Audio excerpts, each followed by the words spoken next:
Bismillahirrahmanirrahim. Assalamualaikum warahmatullahi wabarakatuh. Alhamdulillah, segala puji dan syukur kepada Allah Subhanahu wa taala. Salam dan salam dari Rasulullah Muhammad sallallahu alaihi wasallam.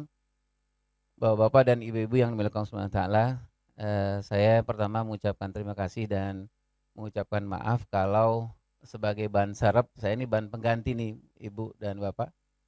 Eh, Bahan utamanya sedang umroh ya, sedang ke tanah suci. Salam dan salam dari Rasulullah Muhammad sallallahu alaihi wasallam. Hari ini kita mau diskusi yang sebenarnya saya juga nggak tahu artinya apa ya. Judulnya apa judulnya Bapak Ibu? Mendidik anak zaman now. Ibu tahu nggak artinya apa? Zaman sekarang ya, zaman sekarang. Ya. Jadi judulnya adalah Kids Zaman Now gitu ya. Kids Zaman Now. Kalau kita ngelihat sebenarnya dari struktur kalimat aja ini udah salah ya, udah kalau kids itu artinya anak-anak berarti ya. Kalau zaman harusnya bahasa Indonesianya bukan J tapi Z ya. Zaman, harusnya zaman. Jadi artinya ini emang agak kacau nih, strukturnya kacau gitu. Jangan-jangan yang dimaksud ini anak-anak yang kacau sebenarnya gitu ya. Jangan-jangan ya.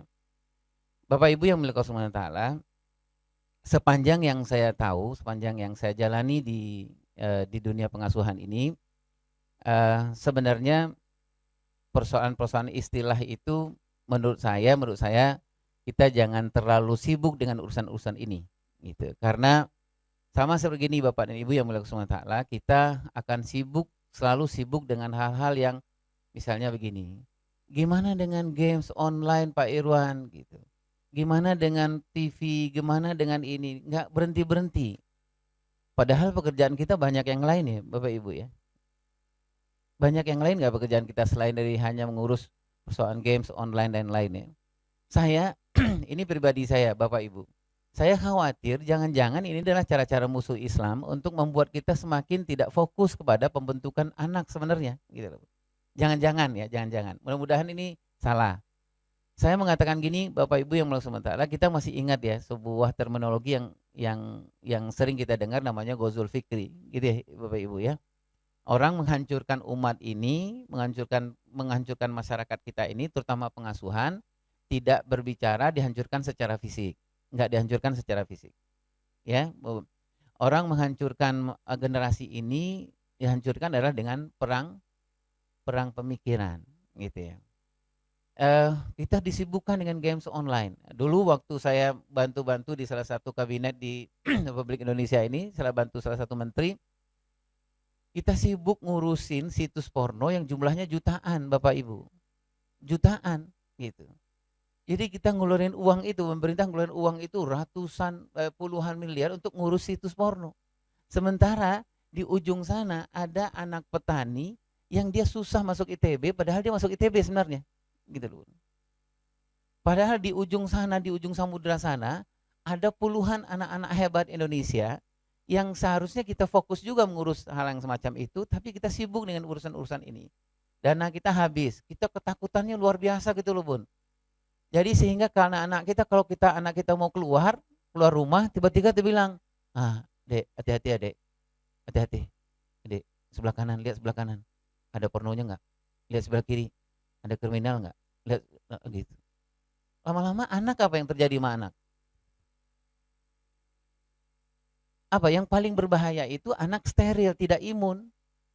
Kalau dia steril, dia sangat tergantung sama kita. Kalau tergantung sama kita, habis sudah anak ibu dan bapak. Gitu.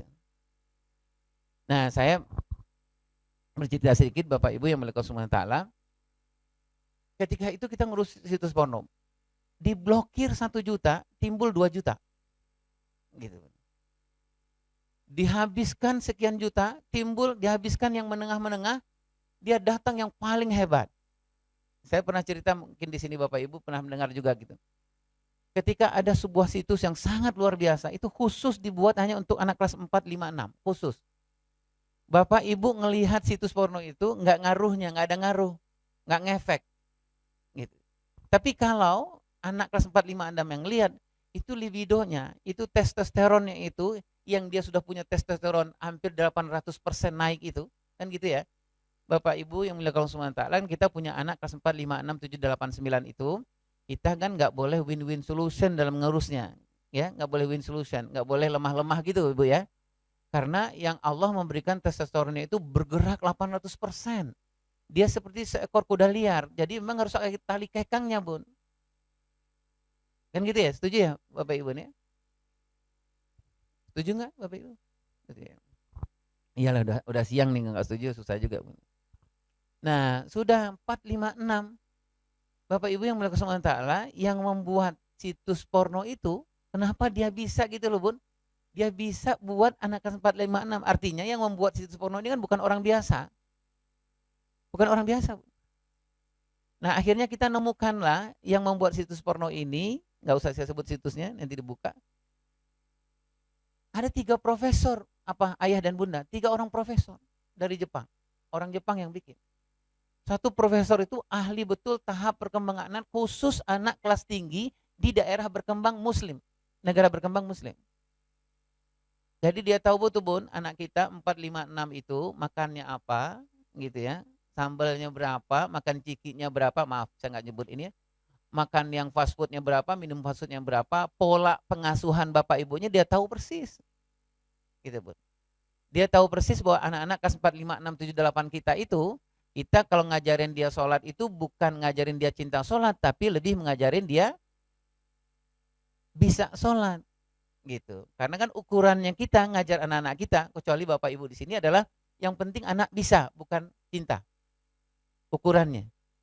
Udah bisa anakku baca Al-Quran, subhanallah sudah bisa menghafal 2 juz gitu. Tapi dia nggak cinta, persoalan.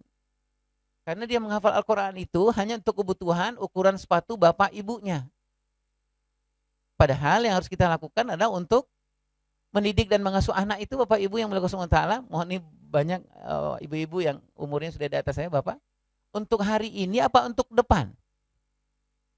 Untuk ke depan.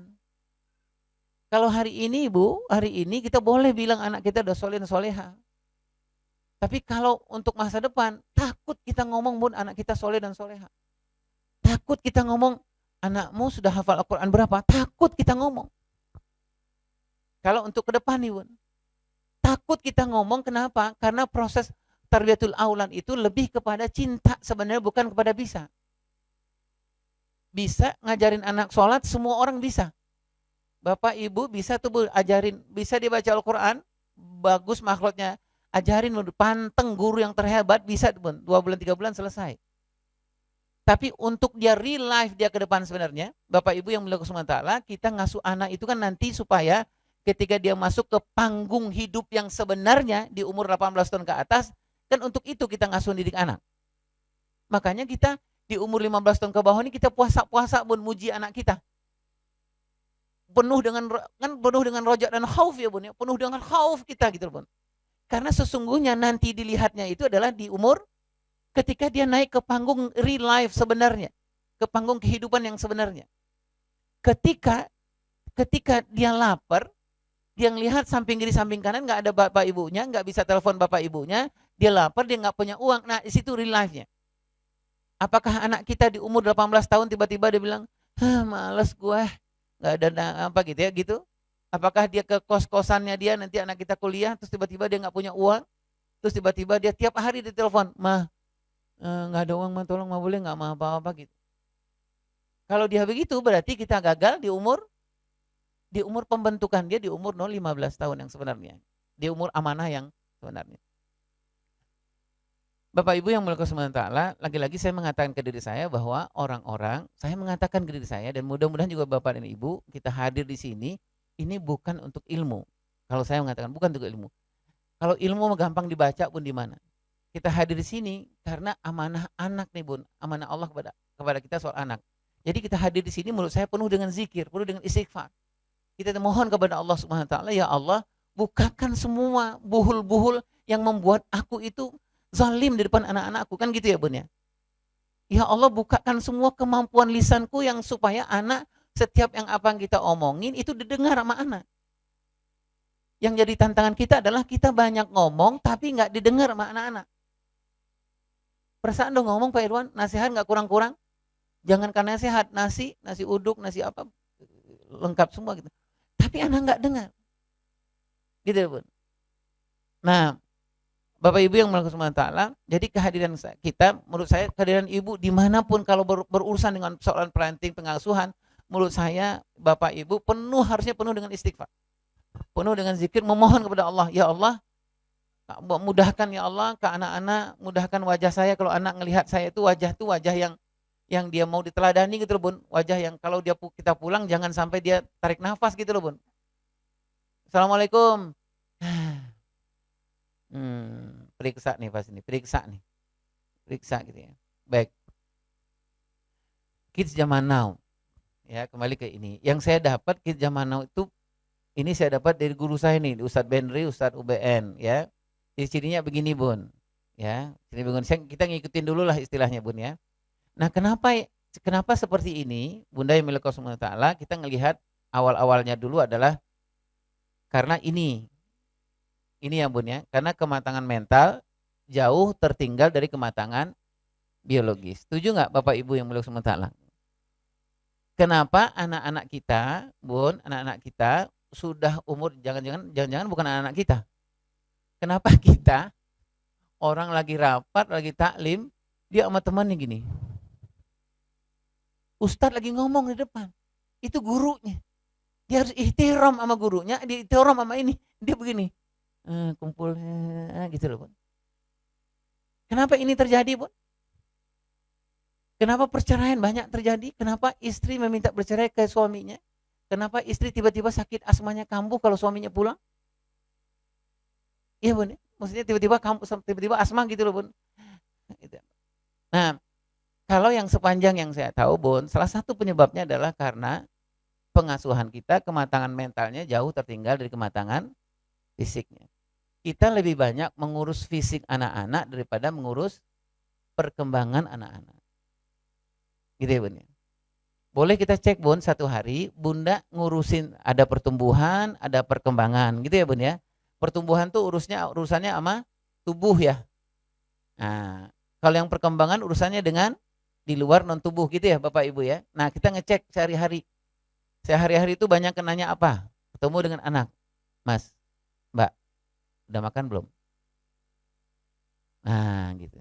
Atau ibu bapak lebih banyak nanya ketemu dengan anak pulang, Mbak, Mas, maaf, Bunda boleh nanya nggak? Kamu bahagia nggak pagi ini? Nah, gitu. Banyakan mana gitu loh, Bun? Ntar, banyak makan nih, Bun, ya. Oh, kalau penelitiannya memang banyak makan, Bun. Sehingga apa? Sehingga sebenarnya kalau anak bermasalah, ada bully, ada apa itu, sebenarnya yang pelaku utamanya itu adalah orang tuanya, Bu.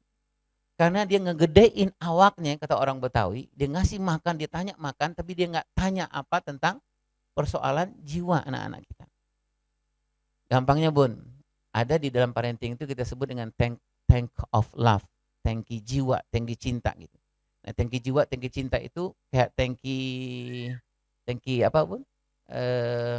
Bahan di motor gitu loh, Bun, motor atau mobil gitu kan ada nunjukin jarumnya ke huruf E atau huruf F gitu ya, kayak gitu ya, gitu. Sebenarnya anak-anak kita setiap hari itu nunjukin, Bun. Harusnya kita ngecek itu jarumnya itu nunjukinnya kemana. Kalau dia menguruh ke huruf E gitu, Bun, itu sudah bermasalah tuh, Bun. Dia sebenarnya sudah tangki cinta, tangki jiwa itu udah kosong sebenarnya. Paling gampang sebenarnya gini, Bun. Jadi kalau dia ketemu sama kita, mau anak remaja, mau anak kecil, mau apa, kalau dia ketemu tuh, Bun, dia pegang jilbab, deket-deket sama kita, pegang tangan kita, nggak ngomong. Dia pulang dekat sama ayah, pegang tangannya ayah, pegang apa gitu. Kalau kita kan kita gemes, Bu, ya. Kenapa sih, Mas? Kenapa sih? Ibu gerah nih, gitu. Sebenarnya Allah sedang memberikan isyarat kepada kita bahwa anakmu tuh jarum tangkinya itu lagi nguruf ke huruf E. Apanya yang kosong? Kalau dia huruf sentuh-sentuh fisik kita, dipastikan menurut ilmunya, Bun, ya, dipastikan itu anak kekurangan sentuhan satu hari itu secara fisik. Ya, bapak juga bisa nih praktek ke istrinya. Kalau istrinya dekat-dekat pegang-pegang gitu berarti kurang sentuhan gitu ya. Ya. Gitu ya Bun ya. Jadi kalau kita pulang ketemu dengan anak kita, sebenarnya dalam terbitul aulad itu Bun, kita bisa memberikan kepatutan apa yang dia mau kita beri sebenarnya. Kenapa kemudian kita menjadi konflik dengan anak kita? Karena kita nggak tahu apa yang dia mau Bun. Jadi dia deket-deket sama kita, bunda, ayah pegang-pegang tangan kita apa gitu. Dia minta apa sebenarnya yang dia minta? Fisik yang dia minta. Kalau anak laki-laki umur 7-14 tahun dia minta yang di sini Bun. Ini. Kalau anak perempuan 7-14 tahun dia minta dielus di sini oleh ayahnya misalnya gitu loh Bun. Ya, sentuhan. Nah, yang diminta itu adalah dia dipastikan hari itu kurang physical touch-nya. Nah kalau dia kurang dari 1 hari, 2 hari, 3 hari, Bapak Ibu yang mulia subhanahu wa ta'ala, kalau nanti dia keluar, dia mendapatkan physical touch dengan hati, dia akan ke sana. Nah, mulailah kita bicara soal LGBT. Mulailah kita bicara soal seksual bebas. Mulailah kita tiba-tiba kita heran, kok anak-anak di Indonesia yang umur SMP sudah berhubungan suami istri lebih dari 62%. Gitu. Dari ini resmi ya Bun ya, KPAI ya, resmi itu. Mulai itu. Kenapa Bun? Karena persoalannya dari kitanya Bun. Dari kitanya yang membuat itu ya. Nanti kita pelajari ruang kosong. Yang energinya banyak, makannya banyak, tetapi kematangan psikologisnya enggak Bun. Nah, sering diomongin oleh Bu Eli dan teman-teman yang lain di parenting itu, anak-anak yang sudah kelas 4 SD 5, 6, 7, 8 ke atas itu kalau saya mengistilahkannya apa, ayah dan bunda mungkin yang sudah pernah ikut majelis ayah, kata depannya nggak boleh lagi di, tapi kata depannya harus me. Jadi nggak boleh lagi diambilkan makanannya, nggak boleh lagi dibangunkan. Harusnya kenapa Bun? Kita ingat nih Anas bin Malik di umur-umur itu, harusnya dia sudah mandiri Bun. Harusnya sudah kalau dia makan harusnya dia sudah mengambilkan makanan buat ibunya, buat adiknya harusnya. Karena anak-anak di umur itu perkembangannya itu adalah modalnya, bahan bakarnya itu adalah harga diri, pride di umur itu. Itu aja. Makanya kalau di sekolah-sekolahan itu kalau anak-anak kelas 4, 5, 6, 7, 8, 9 ke atas itu perlu benar diperiksa guru laki-lakinya. Apakah laki-laki apa tidak gitu loh. Termasuk juga apakah suami ibu laki-laki atau tidak, harus periksa. Nanti kita bicara soal anak laki-laki. Karena di umur itu yang dia butuhkan itu sedikit ibu, anak laki-laki butuh betul kelaki-lakian. Anak perempuan betul membutuhkan dari sentuhan dari ayahnya. Nah, Bunda yang mulia subhanahu wa ta'ala, Kid zaman now yang tadi ciri-cirinya, kalaulah memang seperti itu ciri-cirinya, salah satu penyebabnya adalah ini Bun, kematangan mental jauh tertinggal dari kematangan biologis, fisik. Nanti kita ngelihat anak kita di rumah, sudah umur 16 tahun, 17 tahun, itu nggak bisa memutuskan. Untuk ngomong aja benar apa enggak, kamu milih yang mana, itu lama Bun. Nanti kalau lagi lebaran pergi ke supermarket, pergi ke mall gitu, Mas, kamu tinggal sini ya Mas ya, pilih baju deh. Mama sama Papa dulu jalan dulu ya. Setengah jam kemudian balik. Udah pilih belum bajunya? Belum. Nah, nanti Bun, yang muliakan Bunda, ayah yang muliakan subhanahu wa ta'ala, nanti anak-anak yang demikian ini nanti dia sampai ke stage yang ketiga, umur 15 tahun ke atas. Kalau dia masih dengan kondisi semacam ini, ketika dia hidup sebenarnya yang saya sebut dengan real life sebenarnya itu, ketika nanti dia menikah, nah dia berpotensi besar yang kita sebut dengan absent husband itu. Dengan suami yang absen itu. Nah, suami yang absen itu nggak diperbaiki di 5 tahun awal pernikahan, dia hampir 70% dia akan menjelma menjadi absent father. Nah, absent father itulah yang mengorbankan anak-anak, mengorbankan istri, mengorbankan apa gitu loh, Bunda. Absent husband, suami yang suami ya ada tapi nggak ada lah gitu ya. Nah, nanti kita akan diskusikan Bun, kata Bu Khofifah Indar Parawansa itu, banyak persoalan anak-anak dan SDM di Indonesia itu adalah kita nggak punya Bun, nggak serius mengurus pranikah anak-anak kita atau ngurus kita sendiri gitu loh. Karena di pranikah itulah kita bisa banyak tahu bagaimana menjadi seorang suami, bagaimana menjadi seorang istri, gitu loh, Bun. Karena masuk ke bahtera rumah tangga itu nanti dia akan banyak persoalan datang. Seperti ibu dan bapak sudah setuju juga, mungkin selalu setuju, kita masuk ke bahtera rumah tangga itu, yang namanya badai, yang namanya ombak, yang namanya gelombang itu datang nggak berberita, datang nggak berkabar, gitu loh, Bun. Nggak ada kabarnya, nggak ngasih WA, nggak apa-apa, gitu loh, Bun. Sementara ini dua orang masuk, yang satu absent husband, yang satu absent wife. Yang satu dengan masuk, dia ada di bahtera rumah tangga, ada di perahu, yang di bawahnya laut. Laut itu jarang, Bun, yang tenang. Gitu, selalu gonjang-ganjang gitu. Ini belum ditentukan mana yang nahoda, siapa yang megang dayung, siapa yang tidak, nggak jelas. Kenapa? Karena dia masuk dengan semuanya hanya fisik, gitu. Sementara dia nggak itu. Nah, nanti dia akan punya anak. Nah, ya, Bapak Ibu yang mulai subhanahu wa ta'ala, nah, itu kita zaman now. Saya cuma mengatakan ke diri saya bahwa istilah-istilah ini hanya semacam peringatan kepada kita, tapi itu kita bahas, tapi kita harus mencari kepada esensinya, substansinya. Kan Bapak Ibu yang melakukan subhanahu wa ta'ala, kalau bagusnya masyarakat itu nanti persoalan pengasuhan ini, seminar parenting, training parenting sudah mulai berkurang. Setuju nggak Ibu? Kalau semakin banyak, makin ada masalah tuh.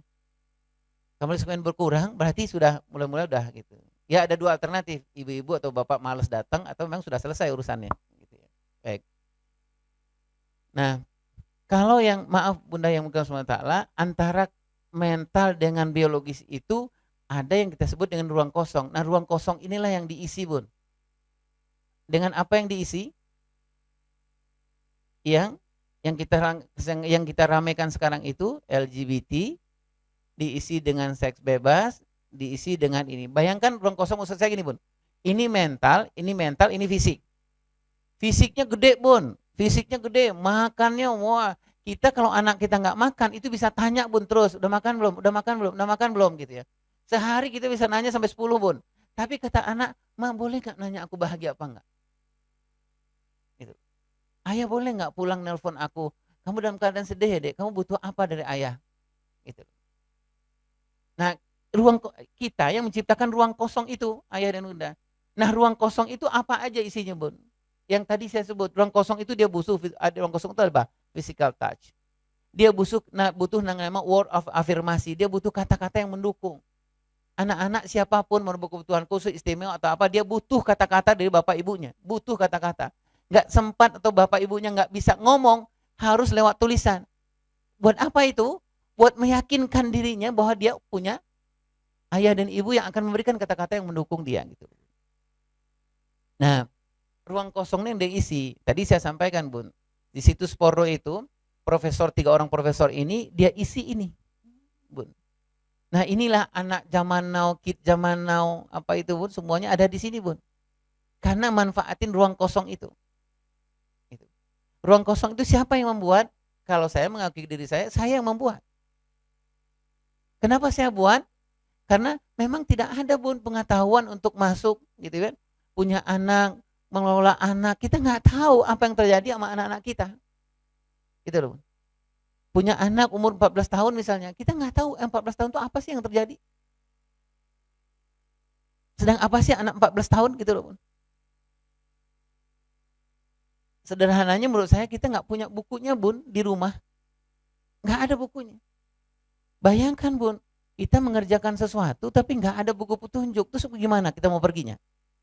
Kemana mau pergi? Ibu mau tanya sama siapa? Akhirnya yang menawarkan tuh TV, Bun. TV bilang kalau anak umur segini, sinetron lah umur anak SMP. Dapatlah karena kita punya ruang kosong di sini. Oh, anak SMP itu udah boleh sebenarnya pacaran. Itu yang diisi ruang kosong ini. Gitu. Baik. Nah, ruang kosong inilah yang kalau Bapak Ibu yang melakukan SWT, kalau di dunia fathering, dunia keayahan, ruang kosong itu biasanya banyak sekali terjadi di umur 7-14 tahun. Di mana anak laki-laki sedang membutuhkan kelaki-lakian, anak perempuan sedang membutuhkan keperempuanan. Gitu. Nah, siapa di umur 17 tahun itu? Memang harus yang lebih banyak muncul itu adalah ayah sebenarnya. 14 tahun itu. Ayahlah komandonya. Ayahlah yang mengajarkan kelaki-lakian itu dan mengatakan kepada anak-anak bahwa kamu laki-laki, nak. Begini cara laki-laki sedih, begini cara laki-laki khawatir, begini laki-laki bahagia, begini laki-laki takut. Itu ayat. Nah, Bapak Ibu kan sudah sering ikut tadaburnya Ustadz Bakhtir Nasir dan ustadz-ustadz yang lain. Sudah juga ditadaburkan bagaimana Syafat 102 itu. Bagaimana mengajarkan kelaki-lakian kepada anak laki-laki itu. Saya pernah lihat Ustadz Bakhtir Nasir sudah menjelaskan ini. Jadi kan gitu ya Bun ya. Pernah dibahas kan Syafat 102 ya Ustadz Bakhtir Nasir. Saya pernah lihat YouTube-nya. Mengajarkan kelaki-lakian ke anak laki-laki. Yang ketika Nabi Ibrahim bicara tentang ke Nabi Ismail soal itu Ustaz, ada Ustaz saya.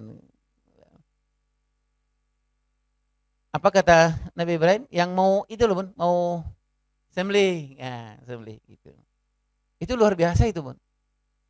Saya mohon maaf kalau ini saya ulang ya Bun. Waktu ada sebuah acara konferensi di luar negeri, waktu itu saya ketemu dengan seorang profesor Yahudi.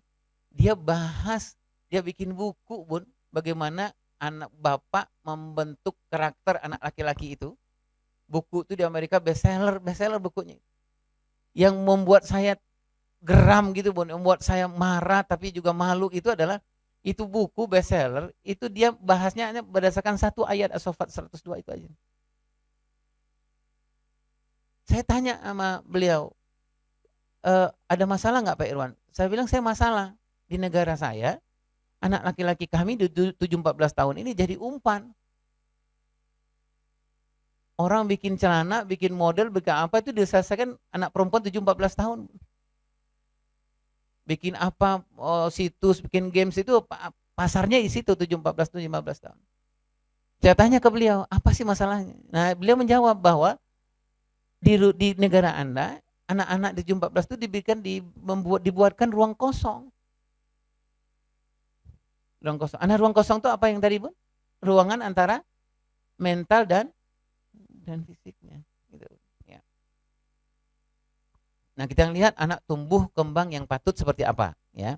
Ini mohon maaf bagi yang sudah pernah tahu tentang ini. Nah anak yang tumbuh yang patut itu gimana Bun? Antara pertumbuhan, bukan yang lewat. Ya.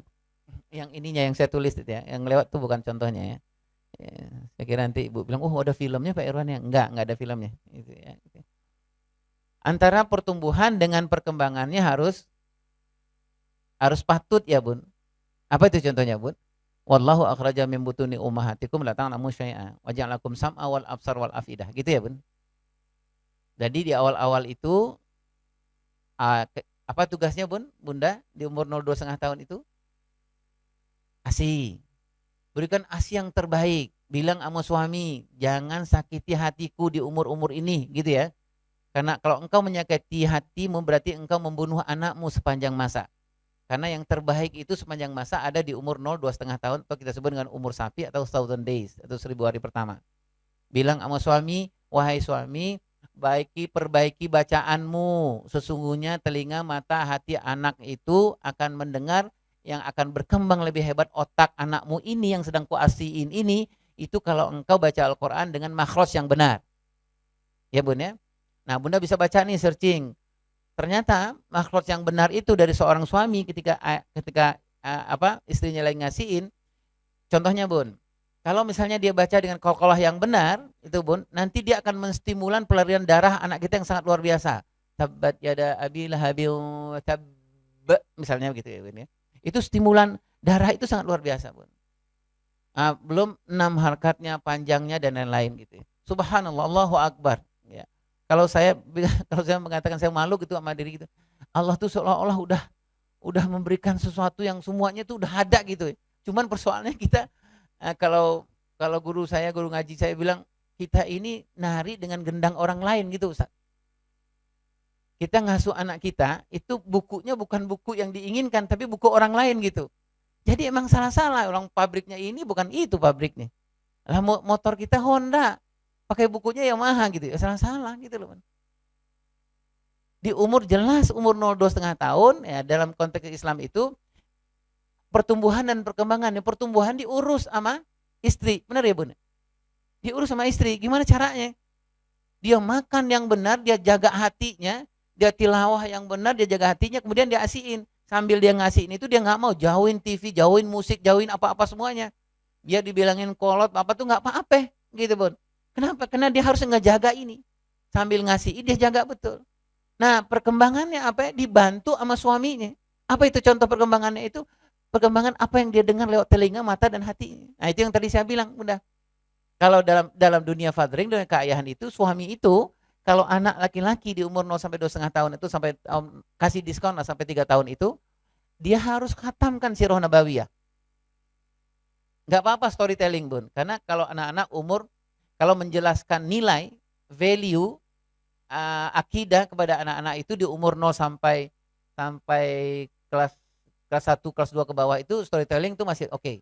Tapi kalau sudah mulai kelas tinggi, Bapak Ibu kalau menjelaskan satu nilai ke anak-anak, jangan pakai storytelling lagi karena nggak pas lagi. Kita harus pakai dengan metode role play. Role play ya Bun ya, role play. Nah, nanti kalau anak-anak yang sudah kelas tinggi ke atas, kelas 6, 7, 8 ke atas, jangan role play lagi. Nah, Rasulullah mengatakan pakai role being. Role being itu magang.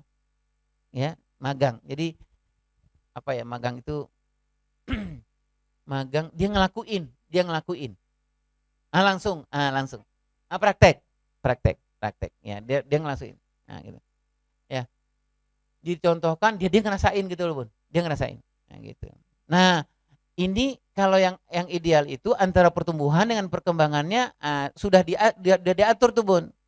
Diatur. Kalau kita lihat di Southern Days-nya pertumbuhannya jelas ibunya. Gitu ya, Bun ya. Ibunya, suaminya jagain istrinya. Jangan berantem. Kalau tahan-tahan diri, wahai imam, wahai qawam, kalau kamu nggak suka teh manisnya udah tahan-tahan aja, bikin aja teh manis sendiri. Kalau apa-apa tahan-tahan aja, gitu loh Bun. Karena kita mau membuat dia aman dan nyaman. Karena yang diinginkan bayinya ketika keluar itu, yang anak-anak itu keluar dia dari rahim ibunya, yang paling ingin yang pertama itu adalah dia safe secara fisik. Karena selama 9 bulan dia safe secara fisik di dalam, betul ya Bun ya? Yang kedua adalah dia secure, nyaman secara psikologis. Nyaman bayi kita dalam badan perut sangat nyaman. Dan dia pas keluar, dia nggak mau kehilangan dua ini. Supaya apa? Kalau dia aman dan nyaman, dia akan muncul dalam dirinya itu trust, rasa percaya terhadap dunia ini. Gitu loh. Nah kalau kita menyebutnya itu self esteem yang awal gitu ya Pak ya. Bagaimana dia memandang dirinya dari awal. Nah suami. Makanya sekarang di luar negeri itu pun di negara-negara yang bukan muslim, perkembangannya menjadi sesuatu yang luar biasa.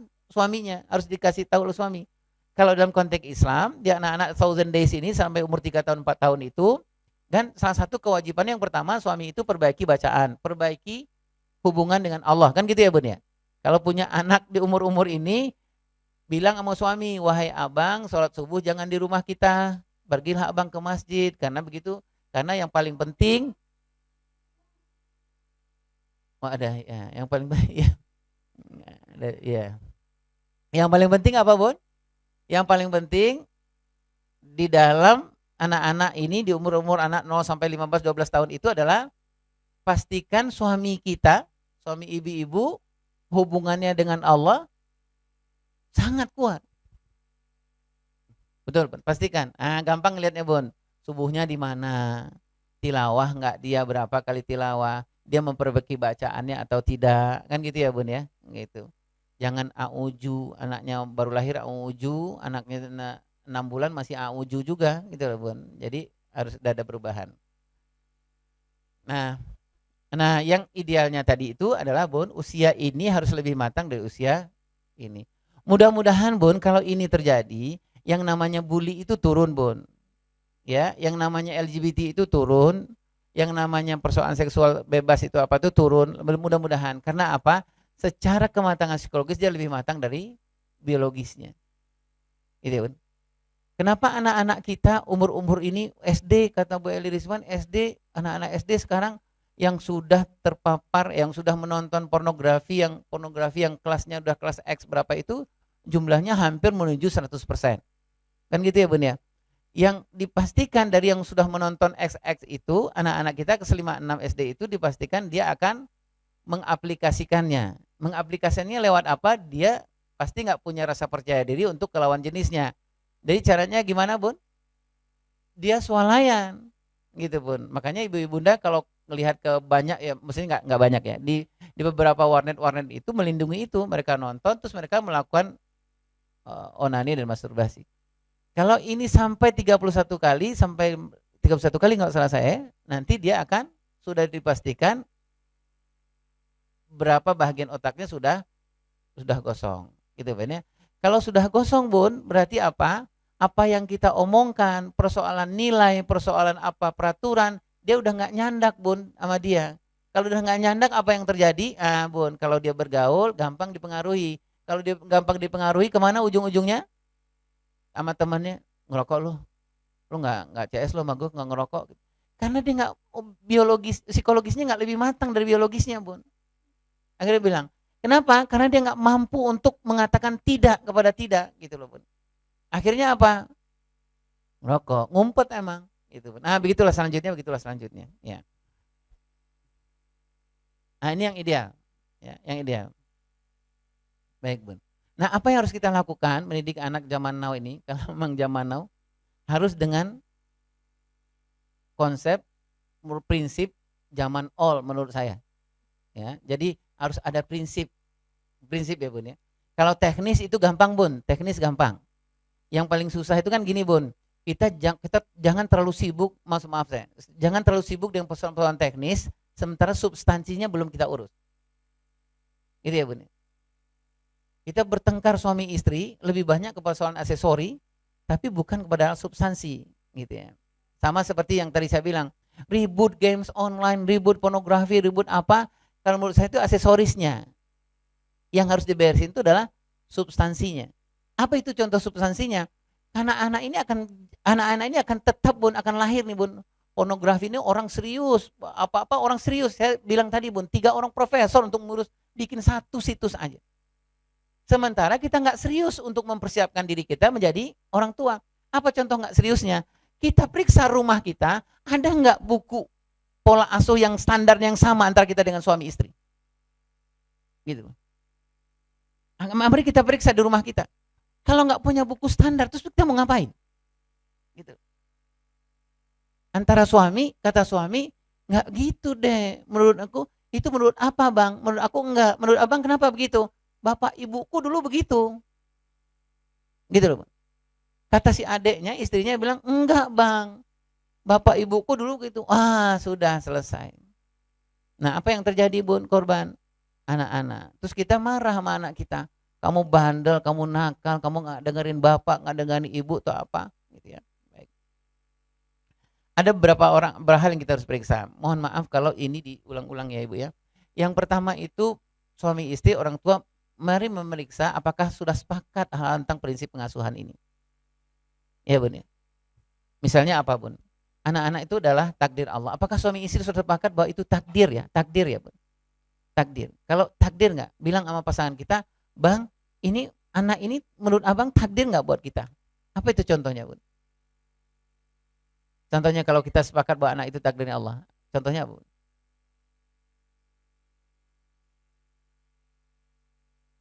Apa contohnya? Saya yang paling gampang, yang sering saya contohkan tuh nih ayah dan bunda. Kalau misalnya anak kecil kita, terus kemudian dia datang, ingusnya masih naik turun gitu. Terus ini ada bapaknya baca koran, nih ibunya lagi nonton TV, anak tuh datang ke bapaknya. Itu takdir bukan Bun? Takdir buat bapaknya Bun. Kalau bapaknya merasa bahwa ini bagian dari takdir dia punya anak itu, dia akan terima, dia nggak akan deny itu, dia nggak akan tolak itu Bun. Karena dia yakin bahwa ketika ini Allah yang ngatur nih. Kenapa ini anak ingusnya naik turun datang ke bapaknya? Kenapa nggak datang ke ibunya? Bisa jadi adalah hikmahnya. Ini anak lo udah 8 jam 9 jam nggak ketemu sama lo, nggak dapat sentuhan sama lo, natap matanya udah nggak pernah, nggak jarak begini, gitu loh Bun. Kalau di dunia keayahan itu gini Bun, kalau kita udah jarang ketemu, bapak nih terutama jarang ketemu, nah kita pernah bahas majelis ayah, kalau ngomong sama anak baru pulang itu jangan lebih dari 45 cm Bun. Baik itu 1 menit, 2 menit nggak apa-apa. Dan buang seluruhnya Bun. Mestinya harus 45 cm Bun, jangan lebih dari 45 cm. Ya harus dekat. Jadi natap Bun. Natap gitu ya. Jadi kemudian kalau ngomong itu Bun, anak-anak yang 15 tahun ke bawah, 12 tahun ke bawah, kalau kita ngomong perlu bonding sedikit Bun. Dipegang, Ya perlu touching sedikit gitu Bun ya. Yang ada ingnya lah, touching apa gitu. Perlu begitu, perlu itu Bun. Karena ternyata apa Bun? Jarak ini begini, yang touching, yang bonding itu ternyata kalau di fathering itu bisa nutup jarak psikologis yang hilang selama 8-9 jam itu Bun. Gitu. Nah, anak datang, ingusnya datang. Kalau ayahnya memang menerima ini takdirnya, itu koran dilepas sama dia. Gitu Bun. Dilepas sama dia. Dilepas koran, sudah. Dia bilang, ma Allah ya Allah, alhamdulillah ya Allah, anakku nggak hilang satu hari ini. Engkau kirim, baik betul engkau sama aku ya Allah, gitu ya. Gitu. Nah, sinilah nak. Ini nih, ingusnya. Ini yang Bun, ini nih. Ini Bun. Ini yang disimpan sama anak kita. Kemudian ditambahlah sedikit kata ayahnya, Allahu Akbar nak. Segala sakit dari Allah nanti akan disembuhkan. Tauhidnya masuk. Kalau ini dalam keadaan aman dan nyaman Bun, di dunia keayahan itu disimpan sama anak itu 10 tahun. Dan dia bilang sama dirinya bahwa, yes, aku akan simpan wajah dan kata-kata laki-laki yang hebat ini selama 10 tahun. Amanlah anak kita di remajanya, gitu lah Bun. Gitu. Karena ada tokoh Bun, ada tokoh yang disimpan. Nah kalau ayahnya dan ibunya nggak sepakat Bun, anak lagi nonton, ibunya ayahnya lagi nonton, apa anaknya datang, gitu, datang ke ibunya, kadang bapaknya gitu, bapaknya bilang, abang aja, aku udah capek, gitu. Kata abangnya apa? Kata abangnya, suaminya apa? Tadi, situ aja dulu. Mbak. Gitu. Kata mbaknya apa? Ya Allah, senang benar bekerja di rumah ini. Dikasih gaji dan disuruh aku masuk surga. Gitu Bun. Si mbaknya yang bilang dipegang ingus anak-anak anunya bilang Allahu Akbar ya nak gitu. Kata anaknya ya Allah, harusnya keluar dari mulut bapakku itu mbak gitu ya.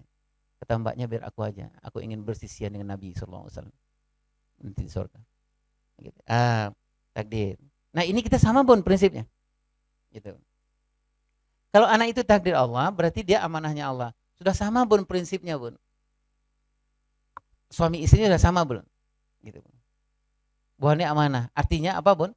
Kita sepakat suami istri bahwa yang pertama pegang anak itu, semua persoalan anak itu, mau akidahnya, mau apanya adalah kita. Bukan sekolah, bukan guru ngaji, bukan guru agama, bukan siapa-siapa, adalah kita. Itu dulu sepakatnya Bun. Gitu. Misalnya begini. Anak itu setidak-tidaknya di dalam satu hari itu ada 2 waktu yang dia harus mendapatkan stimulan spiritual yang sangat hebat dari ayah dan ibunya. Contohnya tilawah Bun.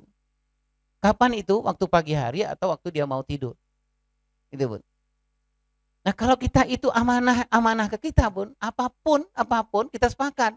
Dek, pagi ini aku capek banget, aku harus berangkat kerja. Tilawah kamu ya Dek gitu. Enak gak Bun rasanya Bun ya? Enak ya, kalau ngomongnya enak ya. Ngomongnya enak ya. Pas prakteknya itu loh Pak Irwan. Aduh, kepala pusing rasanya kalau praktek. Setidak-tidaknya itu Bun. Nah kemudian yang terakhir kesepakatan kita Bun, bahwa anak-anak itu nanti kita terutama ayah akan diminta pertanggungjawaban. Nah pertanggungjawaban itu gimana Bun? Banyak ulama mengatakan nanti kita masing-masing itu kan ditanya tahap per tahap perkembangan pertanggungjawaban. Itu Bun ya. Nah kalau saya sih mengatakan saya hampir semua kita, karena kita baru mendapatkan istilahnya apa ya, mengasuh anak yang secara ya inilah pura-puranya udah mulai secara islami lah gitu ya. Kadang-kadang dapat di tengah jalan Bun, baru tengah jalan gitu Bun, udah mau games baru dapat, wow ternyata begini ya anak ya gitu ya. Oh ternyata gitu loh Bun ya, ternyata harus baca Al-Quran itu penting bagi anak gitu. Ya Allah, anak umur udah 23 tahun. Ya Allah, belum pernah dia ngelihat lafaz Rasulullah Muhammad SAW dari sini bapak ibunya. Ya Allah, gitu loh Bun. Baru tahunya tengah jalan, udah hampir di destinasi wisata, udah hampir deket nih gitu ya. Mau game-games gitu ya. Kita baru dapat itu. Tapi mumpung, kalau saya sih mengatakan membuat saya optimis gitu loh Bun. Optimis aja mandangnya, mumpung kita masih diingatkan gitu Bun. Ya artinya kita kita bayar, gitu loh Bun. Kita bayar, mumpung anak-anak masih pulang ke rumah kita, belum pulang ke rumah orang, ya kita bayar ke sini. Kalau pulang ke rumah orang, nanti utang kita ke orang itu, Bun. Ya, oke. Itu satu yang harus kita periksa. Nah, Bunda yang muliakan SWT, ayah yang muliakan SWT, mari kita cek sama-sama antara suami dengan istri. Mudah-mudahan dengan prinsip ini udah sama apa belum ya? Atau kita bilang misalnya, Dek, jangan-jangan kita selama ini hanya kontrak-kontrakan, Dek, selama ini. Punya anak-anakan gitu loh. Iya, jangan-jangan kita nggak pernah bicara bahwa ini adalah anak, ini amanah gitu ya.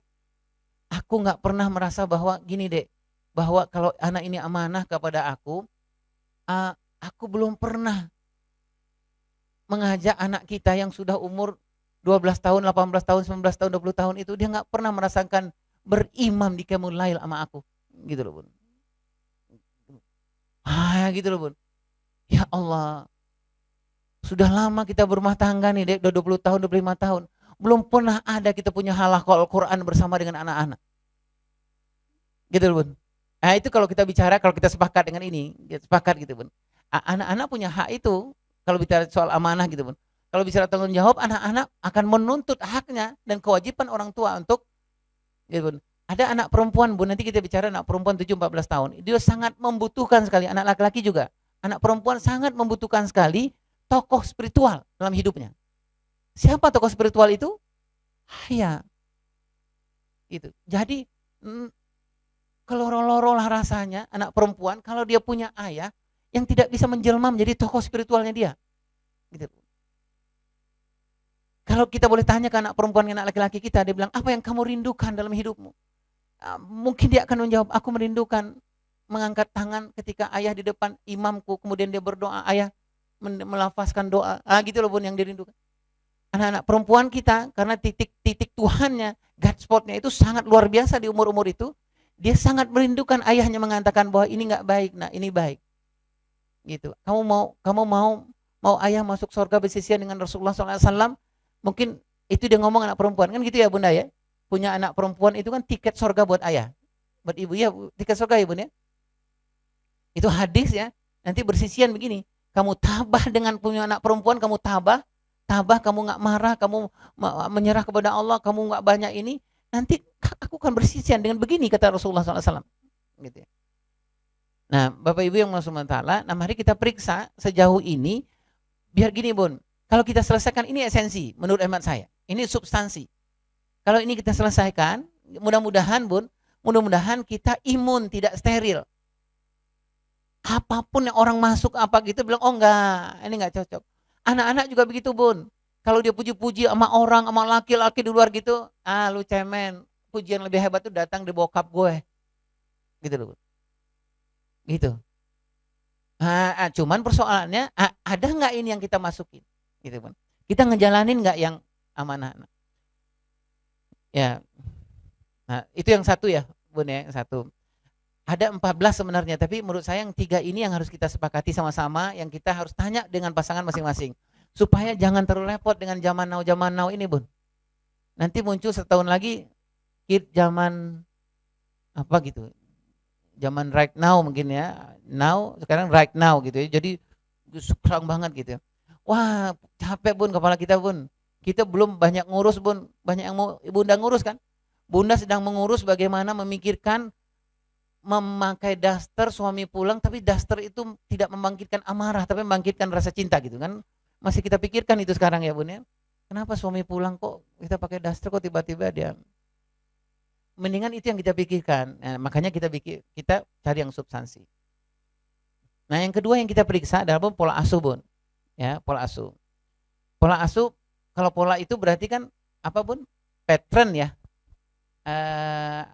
Apa itu pola kalau kita bikin baju itu pola patron ya. Patron. Nah, patronnya ada nggak? Patron mengasuh kita punya nggak gitu loh Bun? Patron yang mana ini yang kita punya gitu loh Bun? Atau patronnya itu masa lalu, pola masa lalu itu adalah warisan heritage dari bapak ibu kita, itu yang kita pakai dalam kehidupan kita kepada anak kita gitu Bun ya. Jadi anak lahir tahun 2012, 2006, sementara dulu kita dapetinnya tahun 60. Kira-kira masih bisa nggak patron ini dipakai? ke sini. Ah, mari kita tanya gitu loh, Bun. Jangan-jangan kita konflik sama anak-anak ini karena persoalan pola aja. Gitu loh, Bun. Pola aja. Anak-anak berpikirnya sudah sangat zigzag. Sangat zigzag. Tinggal 5 menit lagi mau berangkat ke sekolahan, ke sekolahnya dia kita bilang, "Mas, Allahu Akbar, PR belum kamu tanya, kamu lupa PR yang mana, belum tanya sama temanmu, kemudian belum kamu ngerjain PR, belum kamu makan, tinggal 5 menit lagi mobil jemputan datang. Ya Allah ya Karim, Allahu Akbar, siapa yang kamu contoh nak?" Selesai. Itu pola masa lalu. Kata anaknya, "Halo," gitu. Woles aja kali, gitu. Apa yang dia lakukan? Makan di sini, laptop di sini, handphone di sini. PR nomor berapa sih? Gitu. Ini itu, oh ya oke, ya itu ya oke gitu. Dia udah copy paste nih yang di sini dari Google, saat gitu. Terus sampai gini ya dia ngomong, masih sempatnya dia ngomong sama temannya, "Lu hari Sabtu lu kemana? Futsalnya kita janjian di mana?" Ibunya sini udah tegang nih. Motor antar jemput udah datang nih, Bun, udah datang nih gitu. Terus dia bilang selesai, 5 menit. Oke, chat, lipat gitu. Udah selesai, Bun. 5 menit, makan selesai, PR selesai, janjian futsal selesai. Dapat semua. Nah, kita pakainya pola lama, Bun. Pola lama. Nah, gitu ya. Ya Allah, gitu ya. Ya Allah gitu ya. Nah, itu yang perlu kita periksa, Bun. Di rumah ini pola mana sih sebenarnya kita pakai? Ini produk baru nih, Bun. Polanya pola yang mana? Gitu. Oh, anak bangunin tidur. Pola lama. Dulu kita di kampung pakai jarak jauh. Gitu ya, Bun ya. Dari dapur atau dari halaman, ibu kita lagi nyapu, mak kita nyapu, kita dibangunin sampai tidur. Gitu. Ah, gitu. Wah, gitu. Anak-anak sekarang nggak bisa dengan pola itu, Bun. Gitu. Ya, oke. Nah, kita periksa mau pola masa lalu atau pola masa sekarang. Ya ayyuhalladzina amanu taqullah wal tanzur nafsum ma qaddamat ligat wattaqullah innallaha khabirum bima ta'malun. Jadi memang kita periksa nih, kita udah siap untuk yang ngadepin gitu belum gitu. Atau Bun. Nah, mohon maaf Bun. Di dunia saya, dunia Fadring, kami banyak menemukan yang ini, Bun, yang tanpa pola justru. Jadi itu mengundang ke rumah itu, istilahnya bapak ibunya, please masukin proposal ngasuh anak gue, terserah mau ngapain. Mau TV masuk boleh, mau games boleh, mau apa boleh gitu. Kenapa gitu? Gak punya pola, Bun. Gak punya pola. Kenapa gak punya pola? Antara suami istri juga gak banyak omongannya, Bun. Gak pernah ketemu juga, Bun. Gak pernah ngatur juga. Gak pernah bilang, gimana? Bangunin anak gimana bagusnya? Kamu gimana bagusnya? Aku dulu bangunin sama bapakku begini gitu.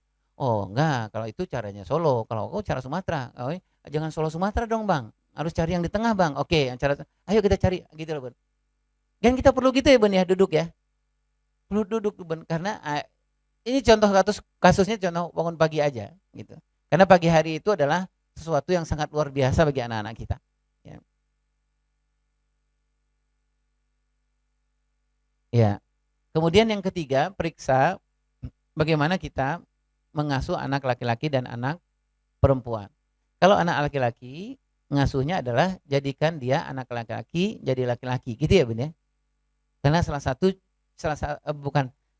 yang paling besar tugas mengasuh anak laki-laki itu hanya jadikan dia laki-laki. Kan gitu ya, Bun ya. Jadikan dia laki-laki. Kalau ada tambahannya adalah jadikanlah, ngasuhlah anak laki-lakimu menjadi laki-laki yang bahagia. Karena nanti dia akan membahagiakan istrinya, membahagiakan anaknya, dan akan membahagiakan dunia ini.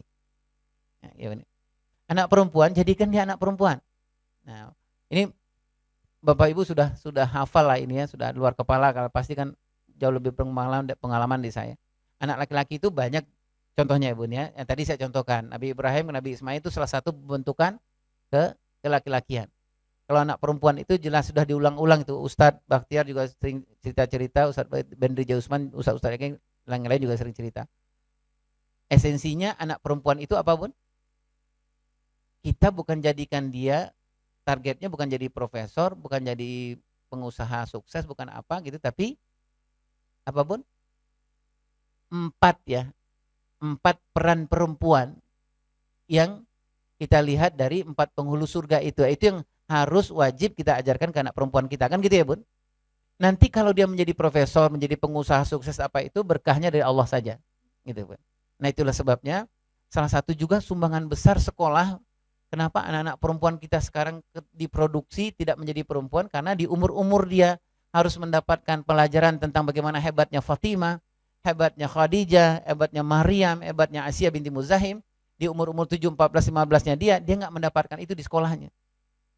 Gitu.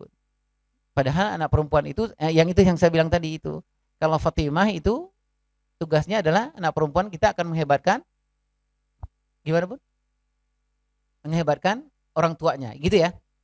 Kalau Khadijah menghebatkan suaminya. Kalau Maryam menghebatkan anaknya. Kalau Asiyah binti Muzahim, istrinya Fir'aun, menghebatkan anak orang lain. Anak orang lain. Ya, anak orang lain. Ya. Nah, itu esensinya anak perempuan. Nah, Bapak Ibu yang berkata subhanahu wa ta'ala, kalau kita kaitkan ke zaman now itu tadi Bun, kenapa anak laki-laki tiba-tiba menjadi anak perempuan? Anak perempuan kenapa menjadi laki-lakian? Karena yang esensi yang dia dapat, dia nggak dapat Bun. Anak laki-laki kenapa dia menjadi korban narkoba, korban yang lain-lain itu, di umur dia 10-11 tahun, dia harus mendapatkan stimulan, dia harus mendapatkan pelajaran dari ayahnya, bahwa ini baik, ini tidak, kamu pikir, ayah hanya mengajarkan berpikir, menganalisa dan memutuskan, dia nggak mendapatkan itu pelajaran dari ayahnya. Sehingga ketika dia masuk ke umur-umur yang real life yang tadi saya bilang itu, ada tawaran rokok, ada tawaran apa, dia nggak kuat Bun. Kenapa? Karena dia nggak terlatih untuk menentukan iya pada iya, tidak kepada tidak. Gitu Bun. Ya Bun. Ketika saya di BNN, saya nemuin ini Bun. Saya nemuin ini, banyak anak-anak remaja kita atau anak akhir balik kita itu nggak mampu Bun. Narkoba itu bukan, dia lebih banyak victim. Dia lebih banyak kenapa? Karena dia nggak mampu Bun untuk menolak. Karena di umur 10, 11, 12 tahunnya dia nggak diajarkan ke laki-lakian. Nggak diajarkan untuk berpikir, menganalisa dan memutuskan. Nggak diberikan ruang untuk memutuskan, nggak diberikan ruang untuk berpikir, gitu loh Bun. Ya, yang tadi saya bilang itu lebih banyak diambilkan makanan, disiapkan, dibangunkan, semuanya gitu Bun. Padahal umur itu umur di mana dia harus berusaha untuk berpikir. Makan gimana ya? Makan anak kelas 4, 5, 6 pulang. Terus tiba-tiba, "Ma, makannya mana, Ma?" "Oh, ada Nak, nasinya di mana?" "Nggak Mama siapin." "Udah Mama siapin, nasinya ada di mejiknya. Kalau sambal apa lauknya ada di sini." "Nggak Mama ambilin." "Enggak Nak, Mama malah minta tolong, senang sekali kalau Mama kamu ambilkan juga." "Oh gitu ya Ma, iya deh. Peraturan baru nih Ma." "Iya, semenjak Mama pulang dari KL." Gitu. Pulang, dia ambil Bun nasi. Dah, Mah, itu Mama cukup nggak? Bukan nasinya, bukan what-nya, tapi how-nya. Kita pegang nasi, kita pegang pundaknya. Allah ya Karim. Sudah hampir seperti Anas bin Malik kamu Nak. Makasih ya Nak ya, kamu sudah membantu Mama untuk makan ini. Dia bilang itu, "Adik mau diambilkan juga nggak Mah?" Gitu. "Oh boleh Nak." Gitu. Ya terakhir dia bilang, "Ma, aku nggak usah makan deh Mah." Gitu ya. Ya. Baper ya, baper. Gitu ya Mbak ya. Jadi yang dia butuhkan di umur-umur itu Bun, laki-laki Bun. Cuman dia nggak mendapatkan hands on-nya Bun. Dia diceritakan jadi laki-laki yang baik. Ya Rasulullah itu Nak, ya Allah dia mau korban, dia, oh ya Allah dia sedih, dia apa gitu. Semuanya hands on sampai hatta umur 20 tahun, 23 tahun semuanya hands on. Semuanya hands on. Dia nggak pernah, karena semuanya bentuknya cerita Bun, storytelling. Anak yang tadi saya bilang Bun, kalau anak kelas 2 ke bawah masih boleh storytelling Bun. Anak-anak yang kelas tinggi itu jangan storytelling lagi, karena dia sudah butuh yang role play. Gitu, dia sudah butuh berperan.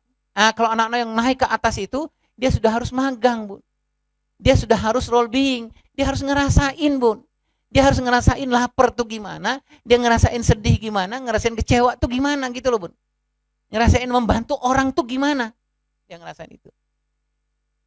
Jadi kalau saya mengatakan, kalau ibu bapak simpen anak ibu, oh nanti aja perguruan tinggi apa, nanti selesai aja apa gitu, nanti akan datang invoice ke ibu setelah dia besar. Gitu. sudah kuliah semuanya itu kuliah. Nah, belum anaknya nelpon, ibunya nelpon. Nah, bagaimana? Lauk kurang, sambal kurang. Gimana? AC bagus nggak di sana? Gitu. Gimana gitu. Itu berarti kita mendidik anak kita untuk sekarang. Tapi kita menyiapkan lubang besar ketika dia besar. Ketika kita sudah sepuh, apa ibu bapak masih bisa seperti itu? Nggak bisa, tapi dia sudah tergantung. Dia menikah, Bun. Dia menikah, tiba-tiba gitu si istrinya bilang, abang nggak ada pujian, nggak ada penghargaan sama aku, bang. Nggak muji apa gitu, bang. Oh, beras kurang, bang. Abang gimana, bang? Ya aku juga nggak tahu gimana caranya. Udah deh aku telepon mama ya. Telepon mama. Gitu. Oke. Jadi anak laki-laki jadi laki-laki kan itu Ibu ya. Ini ayah yang banyak berperan. Kalau anak perempuan jadi perempuan. Terutama yang 4 tadi itu. Ah, udah selesai kita. Saya sebenarnya ngolor-ngolor waktu aja Bun. Ya, udah selesai. 15 menit lagi. Baik Bunda, baik. Jadi kan anak laki-laki ini sudah, ini Bunda, ini pengulangan saja. Bapak Ibu yang sudah pernah pendapat ini, sudah saya bacakan saja Ibu ya. Jadi tugas kita punya anak laki-laki, kita mencontohnya kepada keluarga Nabi Ibrahim. Gitu ya Bun ya. Berarti punya anak laki-laki di rumah sudah ada sekian banyak buku tentang Nabi Ibrahim, tentang keluarga Nabi Ibrahim. Biar kita gampang merujuknya, kan gitu ya Pak ya. Punya anak perempuan rujukannya ke keluarga Ayahanda Imron. Gitu ya, kita banyak tuh contohnya ya. Oh, punya keluarga Nabi Ibrahim, punya suami yang suka keluar. Maksud saya suka keluar itu dia kayak PJKA gitu Bun, pulang Jumat kembali Ahad atau kerjanya lama gitu Bun, ya kan banyak Ibu ya. Nabi Ibrahim lebih luar biasa tuh kita contohnya. Bagaimana nggak ketemu dengan anak tapi dia tetap memelihara. Di akhir nanti kita akan bicara soal loving, coaching, modeling. Bagaimana mempertahankan rasa cinta kepada anak kita walaupun jarang ketemu Bun. Kebayang ya Bun ya, Nabi Ibrahim jarang ketemu dengan Ismail, tapi panggilannya itu mesranya luar biasa ya Bunai. Allah ya Karim. Allahu Akbar Bunda. Saya dulu pernah ditugaskan oleh Pak Subagio HSAD waktu itu. Jadi kasusnya gini Bun. Di Amerika itu bapak-bapak tentara-tentara itu kalau dia pulang tugas dari berperang, itu dia nggak boleh pulang langsung Bun. Nggak boleh pulang langsung. Dia harus ikut dulu pelatihan fathering. Bagaimana bicara dengan anak yang udah lama, mengungkapkan ke istri gitu, dek, ayo, nggak boleh gitu ya Bun, gitu ya. Ke anak gitu ya, misalnya anaknya kan kangen juga Bun, 3 tahun, 4 tahun nggak ketemu bapaknya, sementara bapaknya kangennya sama istrinya, gitu loh Bun. Gimana supaya anak nggak hilang juga, itu perlu pelatihan, gitu Bun. Dilakukan oleh Amerika, gitu. Nah, ada sebuah kesatuan dulu saya pernah coba pegang gitu Bun, saya bantu. Pulanglah kesatuan ini, tentara kita ini dari sebuah tempat perperangan di Indonesia ini, pulang, itu kita tahan Bun. Karena kasus sebelumnya itu, mohon maaf ya Bunda ya, ketemu kangen sama istrinya itu, kangen itu jadi hancur-hancuran gitu loh Bun. Maaf ya, istrinya jadinya masuk rumah sakit gitu, karena tidak tertahankan gitu ya, apa. Anak-anak mengganggu itu, ada anak yang ditempeleng itu miring Bun, anaknya gitu loh. Persoalannya apa? Karena tadi pun pengetahuan. Gitu pun pengetahuan gitu cara. Jadi bagaimana, kan hebat ya, Nabi Ibrahim jarang ketemu dengan anak Nabi Ismail, tapi kok manggilnya ya bunahnya gitu loh. Berarti kan ada rahasia ini Bun, rahasia gitu ya. Baik, nah tugas pengasuhan kepada anak laki-laki, pertama terima anak laki-laki itu, hargai, tumbuhkan anak laki-laki itu, jangan dibentuk ya Bun, tumbuhkan ya. Kalau dia tumbuhkan berarti bapak itu atau ibu peliharalah, perhatikanlah apa tanah yang di sekitar anak laki-laki itu tumbuh. Gitu ya Bun ya. Pelihara yang sekitarnya itu. Lihat lingkungannya, lihat sekolahnya, apa aja yang di sekitarnya itu, karena dia akan tumbuh di situ. Ya Bun ya. Kalau bapak ibu bentuk anak laki-laki gampang. Ya, gampang. Cuman nanti bentuk tahun 2017 nanti sampai 2035 bentuknya akan seperti itu. Tapi kalau ibu bapak menumbuhkan anak laki-laki, nanti dia akan adaptif sifatnya. Ya, baik. Jagalah fitrah anak laki-laki, fitrah anak. Ini contoh yang tadi Nabi Ibrahim, Nabi Ismail ya. Nah, kita lihat kan anak laki-laki, pahami dan tahap pertumbuhan anak laki. Maaf Bun, saya cepat aja ya karena ini mungkin sudah berapa kali diulang ya. Ini pertumbuhan sederhana anak laki 0 sampai 7 tahun sampai 14 ke atas. 0 sampai 7 tahun ini yang dia butuhkan ya, anak laki-laki, kedekatan, kepercayaan, kehangatan, kebaikan hati, pusat perhatian. 7-14 belajar jadi laki-laki makanya butuh ayah. Terlibat sejak dini ayahnya, waktu yang berkualitas bersama anak, hands on, minds on, dan turun tangan ayahnya. Terikat dan terlibat, terlibat dan terikat. Yang kedua, pahami testosteron, ini khusus anak laki-laki. Ya Bun ya, testosteron ya. Nah, hormon pertumbuhan mengembangkan kualitas kelaki-lakian. Ya. Kalau tidak terlalu kita pahami persoalan testosteron ini, karena testosteron ini bukan hanya sekedar hormon, tapi juga suasana hati. Ya. Nanti Bapak Ibu yang melakukan ta'ala, Bapak Ibu nanti bisa cari kalau anak lahir itu testosteronnya sudah berapa. Nanti anak umur, kalau nggak salah saya umur 12, 13, 14 tahun itu meningkat menjadi 800%. Jadi Bapak Ibu berurusan dengan anak laki-laki itu sampai dia umur 15, 17, 18 tahun itu nggak boleh ada waktu kosong. Oleh sebab itu kalau ngurus anak laki-laki jangan win-win solution. Harusnya kita yang megang kendali. Kita megang kendali. Karena ini dia sangat repot Bu, dengan urusan dia di dalam itu sangat repot. Nah, kalau dia kosong, nah kalau kita Bun, kalau kita ngelihat Bun ya, mohon maaf nih kalau ini contohnya nggak begitu bagus. Kalau di luar negeri itu kita ngelihat banyak anak-anak remaja itu nggak nongkrong Bun. Kalau kita banyak betul yang nongkrong. Nah, karena tadi itu Bun, kita nggak punya rundown yang jelas terhadap anak-anak laki-laki kita. Karena musuh yang paling besar bagi dia itu adalah waktu kosong. Ya. Yang ketiga, pahami hal khusus untuk anak laki-laki. Nah, apa yang khususnya? Ada 4 Bun. Ajarkan komunikasi kepada anak laki-laki karena bagi laki-laki komunikasi itu adalah bahan yang sangat luar biasa untuk dia menjadi seorang imam. Betul Bapak Ibu? Jadi imam. Dia imam loh Bun, dia kepala loh. Kalau dia komunikasinya susah, berat. Susah Bun. Oh banyak yang tadi saya sebut, banyak istri yang sangat kecewa sama suami, dia pengen berpisah, 80% di Indonesia ini berpisah bukan karena persoalan harta, tapi karena persoalan komunikasi. Apa aja? Abangnya nggak pernah muji, abangnya nggak pernah menghargai, gitu loh Bun. Bikin teh manis, bikin gorengan, bikin apa, perasaan itu yang terbaik lah di kampung gitu ya, kampung itu terbaik. Nggak ada gitu Bun. Bang, teh manis bang. Suaminya bilang, hati-hati jatuh. Situ aja, sini dikit jatuh ntar gitu. Kata istrinya, Allah ya karim, wala kalam wala salam, gitu ya. Apa kayak bang ngomong sama aku, apa kayak bang, gitu. Jempol kayak atau doang, apa gitu ya, nggak dapat. Komunikasi ya Bun ya. Jadi komunikasi. Nah, mohon maaf Bapak dan Bunda, ayah dan bunda yang mulia subhanahu wa taala, ini tantangan buat kita. Karena pola pengasuhan di Indonesia memang banyak yang tidak membuat laki-laki bisa berkomunikasi dengan hebat, gitu ya. Pengalaman kami misalnya gitu. Dulu ya kalau saya dengan Ustadz Bakhtiar Nasir, Ustadz Henry waktu mengarrange dan mengendorse Hafiz Quran, kita audisi dengan sekian banyak anak-anak. Dulu saya membuat Pildacil di beberapa tempat, beberapa stasiun televisi, ratusan ribu saya audisi. Kita nemukan ini Bun. Di umur 08 tahun di mana Allah memberikan otak bahasa namanya itu, di mana 08 tahun itu bapak ibunya itu harus lebih banyak ngomong. Ngomongnya itu jangan ngomong satu-satu, tapi kalau di Arab sana harusnya bahasanya fursah. Harus ada subjek, predikat, objeknya. Jangan ngomong gini, lapar ya, aus ya, mimi enggak, mamam, akep gitu lah Bun. Karena di umur itu dia sedang membutuhkan struktur bahasa yang baik. Karena kalau bagus struktur bahasa yang baik akan memperbaiki struktur otaknya dia. Jadi kalau ngomongnya itu lengkap Bun. Adek lapar ya. Kalau adek lapar barang tentu, tapi jangan terlalu formal lah, nanti sakit anaknya gitu. Gitu saya. Maksudnya ada subjek predikatnya lah gitu ya Bun ya.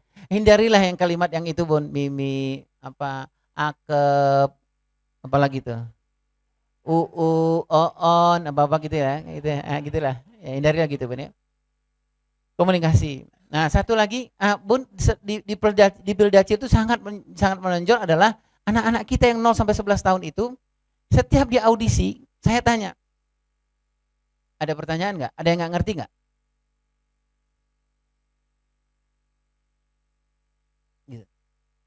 Ada enggak Bun? Saya tanya ke anak-anak maksudnya, gitu ya. Saya lagi nyontohin, gitu ya. Ada pertanyaan, diam. Gitu. Ada yang nggak ngerti nggak? Gitu.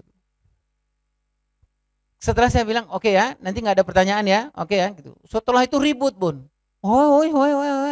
gitu. Rupanya nggak ngerti. Kenapa nggak ngomong Bun? Mau ngomong Bun, cuman ya Allah ya Karim, subhanallah di umur 89 tahunnya, bapak ibunya nggak memberikan investasi bahasa di sini.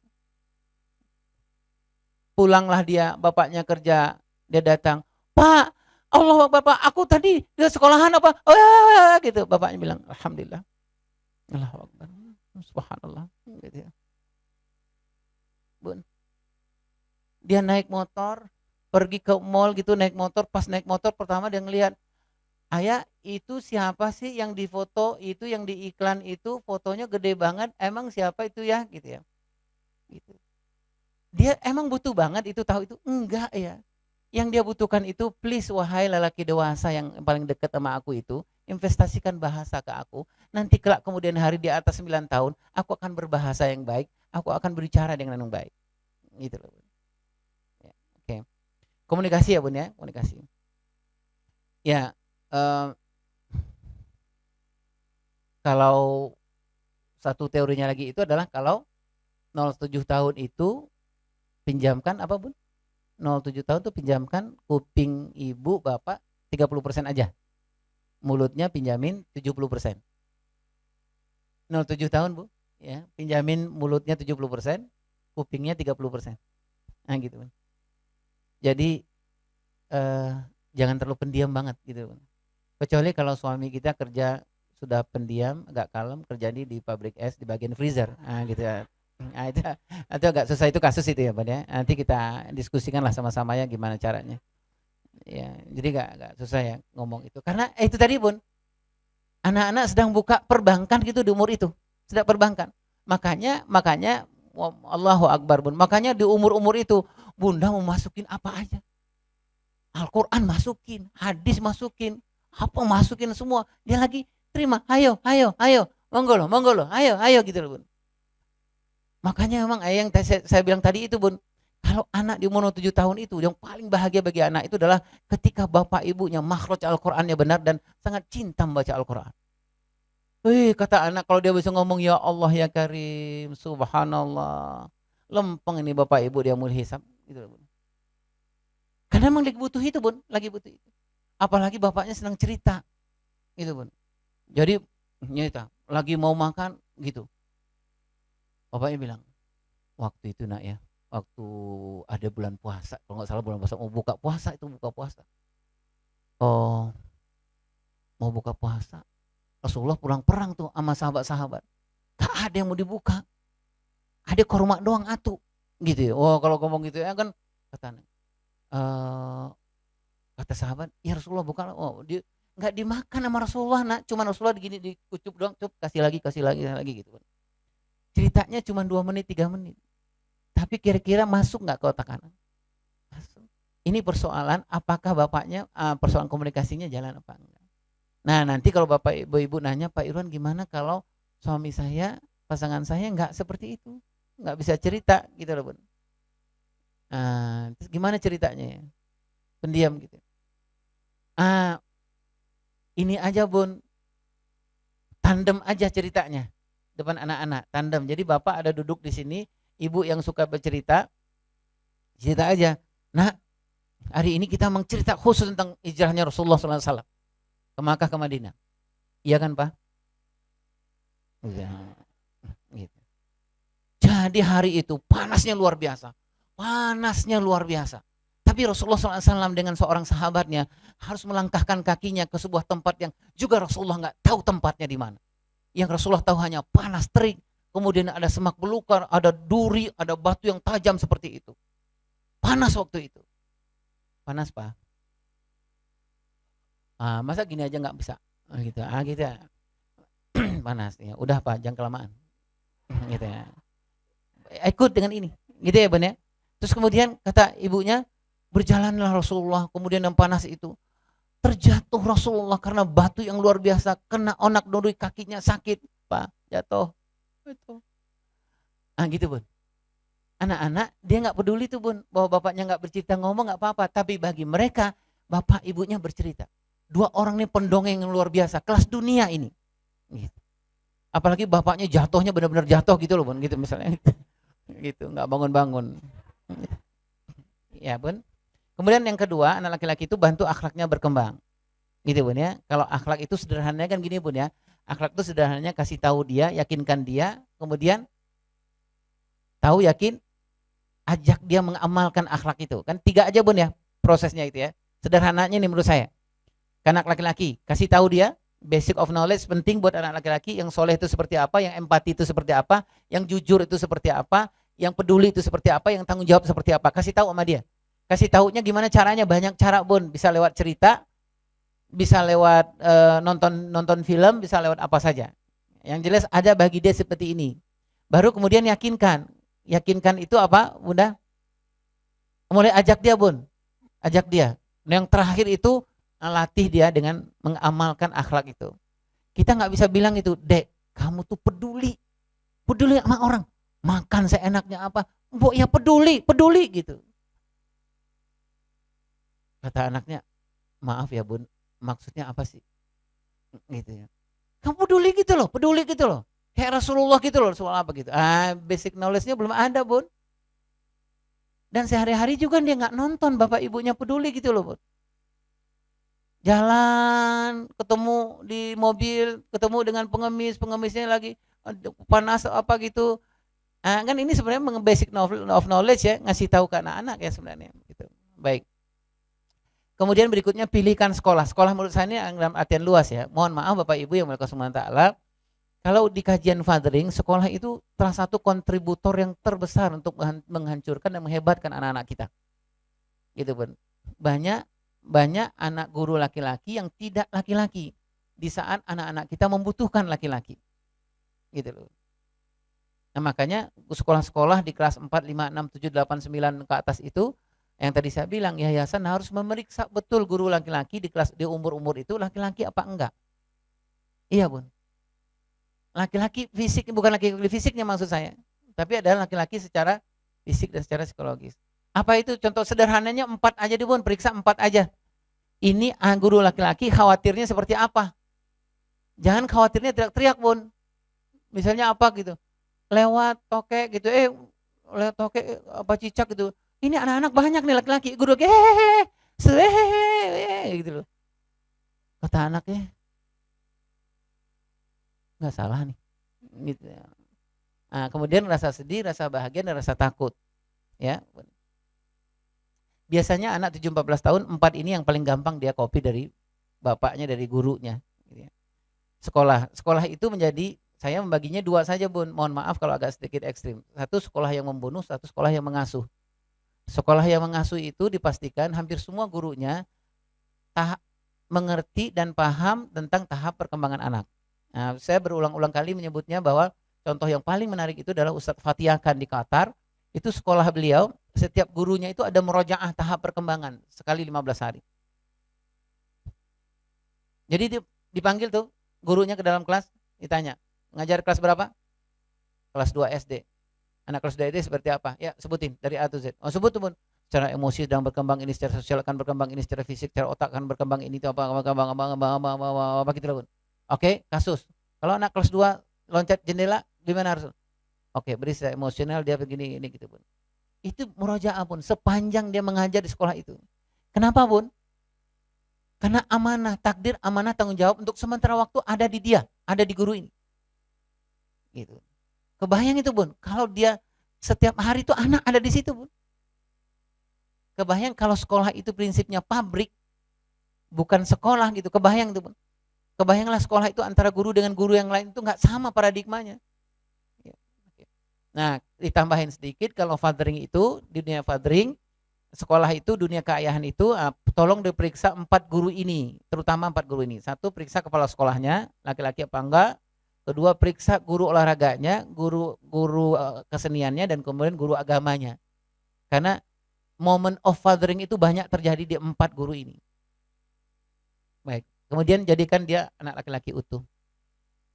Ini tadi tambahan itu Bun, otak bahasa, laki-laki yang jadi pemimpin, laki butuh yang paling dasar itu, alat paling dasar dalam hidupnya adalah komunikasi. Ya. Ajar komunikasi ini tambahan saja. Jangan jadi pemimpin. Kiat ajarkan komunikasi sudah ya Bun. Udah ya. Sehat mana sehat? Teh manis sehat, teh manis. Gitu. Kalau begitu, anak laki-laki soal komunikasi ini dia butuh ayah yang atau ayah bunda yang punya keterampilan mendengar agar anak laki-laki mau berbicara. Kalau begitu, anak laki-laki kita butuh ayah bunda yang punya keterampilan berbicara agar anak mau mendengar. Nah, Bun, tadi ruang kosong itu Bun tuh karena sini Bun. Yang tadi salah satunya Bun ya. Dia ngomong, tapi dia ngomong sama ayah sama ibunya, tapi ibunya nggak punya keterampilan mendengar, dia nggak bisa bersandar ke shoulder ibunya, ke bapaknya, nanti dia cari tempat yang lain untuk bersandar, gitu Bun ya. Dia cari tempat lain yang orang punya keterampilan. Saya kemarin itu di acara monolog saya di Bulungan itu saya sampaikan ke Bapak Ibu, saya berkenalan dengan seorang bandar narkoba, mohon maaf Bapak Ibu ya. Itu luar biasa Bun, dia punya delivery man-nya itu anak-anak umur SMP SMA saja Bun. Gimana caranya? Omsetnya itu luar biasa Bun, 500 juta sehari, 400 juta, 300. Saya penasaran Bun, saya coba gitu Bun, pokoknya dengan segala resiko gitu, saya harus ketemu dengan orang itu, bagaimana cara lah gitu ya. Yang saya pengen tahu aja, kenapa banyak anak-anak itu tuh begitu loyalnya sama si bandar ini. Dan saya tahu itu anak-anak kadang-kadang itu bahkan ada anak-anak yang ngedeliveryin obat-obatan itu yang harganya itu sampai 100-200 juta, itu bahkan nggak ngambil uang Bun. Saya bilang ya Allah, sampai ya suatu saat saya dapat gitu, pokoknya close lah saya sama bandar ini. Saya bilang di monolog tuh, saya bilang saya geram, saya marah, saya kesedih itu. Apa Bun yang saya sedihkan? Ini bandar Bun sudah dapat sertifikat pelatihan 6 kali lebih pelatihan fathering. Iya. Jadi dia tahu betul Bun, bagaimana kantong-kantong jiwa anak-anak yang kosong itu, gimana cara ngisinya.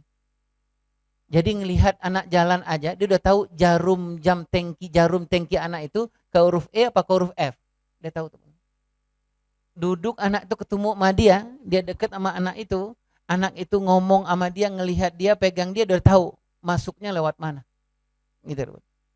Nah, ini Bun, gitu. Sementara, mohon maaf Bun, saya mengatakan, kita agak abai dengan keterampilan yang dua ini. Keterampilan mendengar agar anak mau berbicara. Karena di sininya luar biasa Bun. Anak-anak itu nggak ada Bun, dia sangat menghormati ayah dan bunda. Ada masalah di luar itu, dia nggak akan cerita ke orang lain, itu fitrahnya. Dia simpan di rumah. Dan itu numpuk Bun. Nah cuman ketika dia mau ngomong, dia berbicara, bapak ibunya nggak punya keterampilan mendengar. Sehingga dia bilang, sakit banget. Gitu Bun. Namanya anak Bun, dia akan cari ya Bun ya. Sekali dua kali mungkin dia kuat. Tapi berikut-berikutnya nggak kuat. Nah ketemulah dengan orang yang punya keterampilan mendengar. Dengan baik. 5 kali anaknya bicara, 1 kali orangnya mendengar. Aku tuh kan gitu ya apa-apa gitu. Terus dia bilang gitu. Ya Allah. Allahu Akbar. Berat banget hidupmu. Ini saya praktek yang dipraktekkan oleh bandar ini Bun. Ada Allahnya juga. Dia pegang Bun, ketika anak lagi sesek itu, dia pegang sini. Nah, kata ulama itu, anakmu kalau ada masalah, dia emosi itu apa tuh, usap ininya, bacakan auzubillahi minasyaitonir rajim. Dia pegang ini Bun. Saya bilang ya Allah, pantesan doa saya ya Allah, jadikan dia trainer fathering ya Allah, gitu maksudnya. Maksudnya tobat, insaf gitu Bun. Mendingan jadi trainer fathering ya daripada. Tapi begitulah Bun, serius gitu, dia serius. Nah, ini yang tadi saya hubungkan komunikasi khususnya buat anak laki-laki ini. Ketika kita nggak punya dua keterampilan ini Bapak Ibu, nanti dia akan masuk ke ruang kosong yang kita bikin itu. Yang tadi kita bicara itu Bun. Nah di ruang kosong itulah masuk yang tadi narkoba. Saya mohon maaf, saya tambahin satu lagi Bun menjelang selesai. Yang persoalan seksual itu, yang anak kita menyerahkan, anak kita masih SMA, SMP menyerahkan harta yang terbaik sama dia itu. Itu persoalan, ancaman. Oke. Iya. Ya. Itu hanya persoalan juga ini Bun, keterampilan mendengar dan keterampilan berbicara itu. Saya mohon maaf saya ulangi Bun. Jadi anak perempuan kita nih ketemu dengan seorang anak laki-laki, dia lihat Bun, dia pandang bapak. Anak perempuan kita fitrah ya Bun ya, dia bilang gua gak kenal sama lu ngeliat awas lah, ngapain lu lihat gue, awas lu, gitu.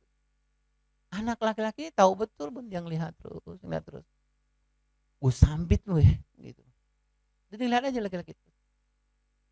Sampai pas waktunya dia bilang, maafin gue ya, gue emang ngelihat lu, gue cuman enggak lu marah sama gue boleh, lu sambit gue juga boleh, tapi gue minta maaf banget. Sepanjang hidup gue belum pernah gue ngelihat mata seindah mata lo. Gitu.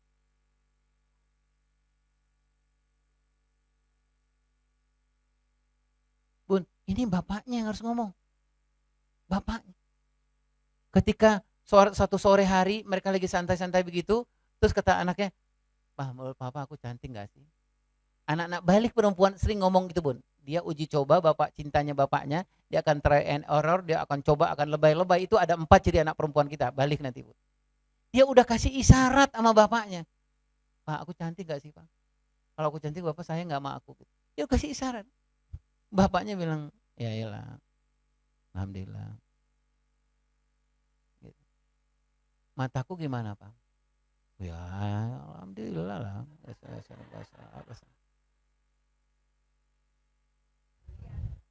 Ya, itu Bang.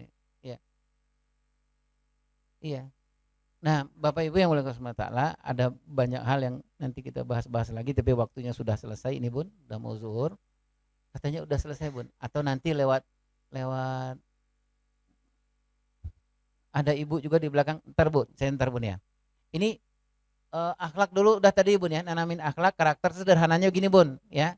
Kasih tahu akhlaknya yang mana, karakter yang mana, kemudian yakinkan dia bahwa akhlak ini baik buat hidupmu ya, kemudian lakuin sama-sama. Kemudian laki yang itu. Jadi laki-laki yang utuh tuh kayak gini Bun, kalau dia laki-laki anak laki kita mudah cemas, maka kita perlu tunjukkan kasih sayang yang lebih. Ini ciri-cirinya aja. Inspirasi aja buat Bapak Ibu. Asuh anak perempuan belajar dari perempuan yang terbaik. Wani piro. Gitu ya.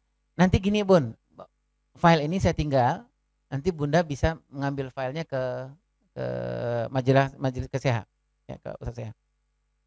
Saya lengkapin ini Bun, biar lengkap gitu ya Bun ya.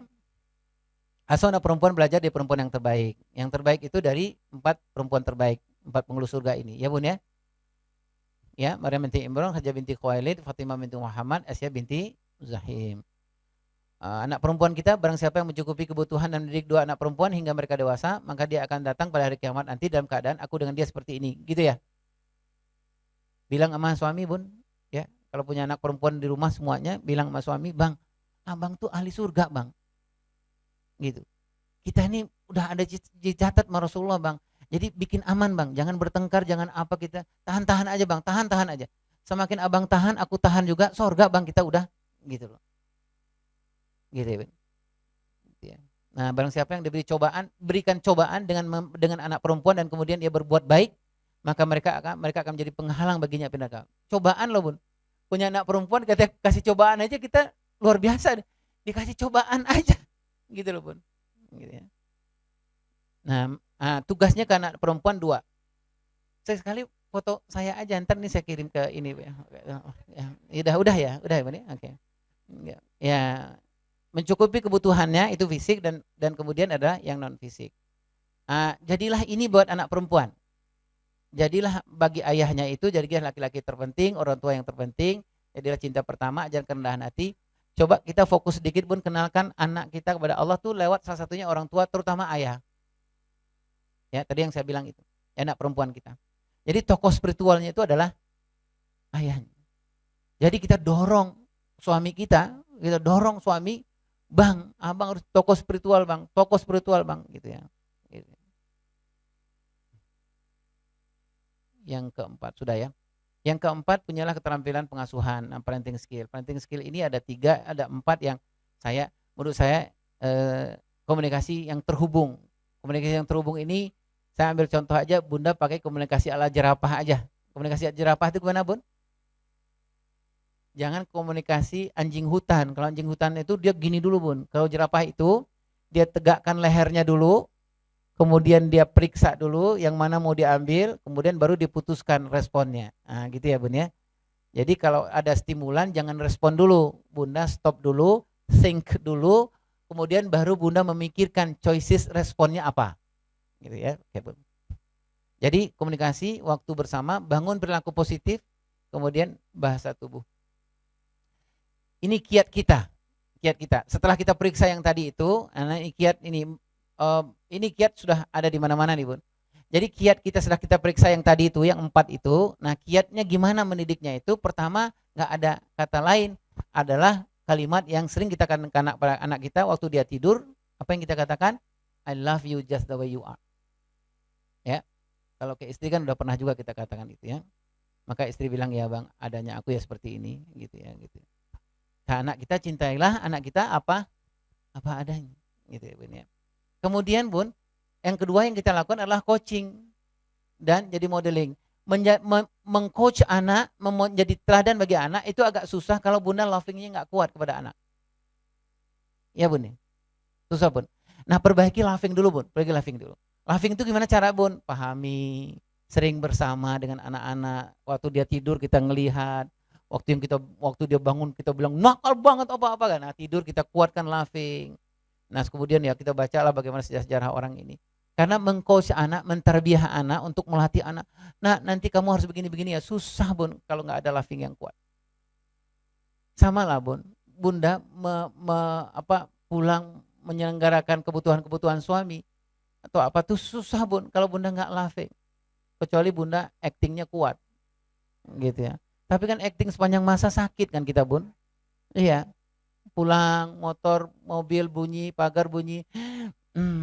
Gitu ya. Sesak nafas sebenarnya, asmanya kambuh gitu. Assalamualaikum kata suami.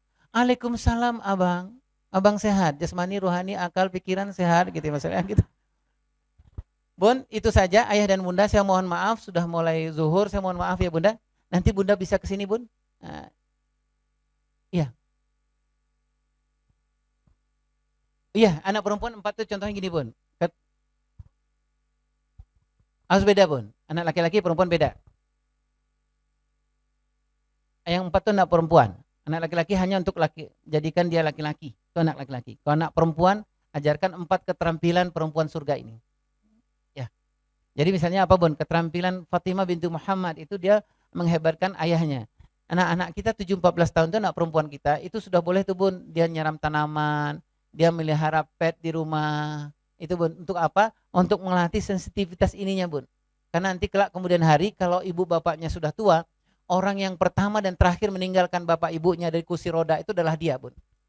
Sementara orang lain meninggalkan dia. Bapaknya nanya, nah kenapa kamu masih di sini aja? Bapak kan udah gak berguna. Dia bilang, Pak, makasih sudah mengajarkan kehebatan Fatimah kepada aku di umur 7-14 aku. Gitu Bun. Nah nanti ada kehebatan Khadijah binti Khuwailid. Nanti anak-anak perempuan kita akan menikah dengan laki-laki, kemudian dunia ke depan ini akan memberikan fasilitas buat anak perempuan dengan pekerjaan yang lebih hebat, dengan gaji yang lebih hebat. Kalau dia nggak punya keterampilan Khadijah binti Khuwailid, nanti dia gaji 20 juta, suaminya gaji 10 juta, selesai itu pernikahan. Kata suaminya, Dek, teh manis Dek, udah setengah jam nih. Abang nggak bisa ngambil sendiri. Nah gitu loh. Tapi kalau keterampilan Khadijah gimana Bun? Wahai Muhammad, engkau ini sekarang bukan pekerjaku, engkau imamku, engkau suami, engkau sayangku. Kalau engkau mengatakan kepada aku suruh berhenti bekerja, aku akan berhenti bekerja.